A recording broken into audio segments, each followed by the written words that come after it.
अस्सलाम वालेकुम। बस एक रब को राज़ी कर लो तो देखना कैसे तुम्हारे ख़िलाफ़ लोगों की साजिशें नाकाम होती हैं। तुम दुआ करना कभी मत छोड़ना, मगर हाँ, मुक़द्दर के पीछे भी कभी मत भागना। बस यकीन रखना, इंतज़ार करना। जो लम्हे सब्र आज़माते हैं, दरअसल वही कबूलियत के लम्हे होते हैं। जिस मंजिल में मुश्किलात ना हो वो मंजिल ही नहीं होती। अल्लाह से राब्ते में रहने से इंसान सुकून में रहता है। जब अल्लाह को आपकी ज़िंदगी में अच्छा मोड़ देना होता है तो बुरे लोगों की हकीकत आपके सामने ले आता है। जब दर्द हद से ज़्यादा बढ़ जाता है तो इंसान रोता नहीं, खामोश हो जाता है।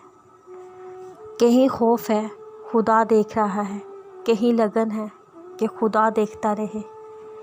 जब आपका दिल दर्द से भर जाए, आँखों में बेतहाशा आंसू आ जाएं, तो इस अल्लाह से चुपके बातें कर लिया करें।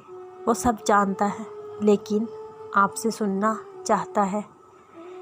पता है मुझसे कैसे होते हैं? जब तुम अल्लाह पे मुकम्मल यकीन रखते हो और सब्र करते हो। अगर कुछ चाहिए हो और ना मिल रहा हो, तहज्जुद पढ़ा करें। रब ही तो है जो इंसान की रूह में होने वाली अज़ीज़ों को भी जानता है। तुम बस कबूलियत का यकीन रखो, कैसे मिलेगा ये सोचना तुम्हारा काम नहीं। जो लोग सब्र रखते हैं या तो वो जीत जाते हैं या फिर सीख जाते हैं, और हमें पता भी नहीं होता हमारा अल्लाह हमें किस किस मुकाम पर गिरने से पहले थाम लेता है।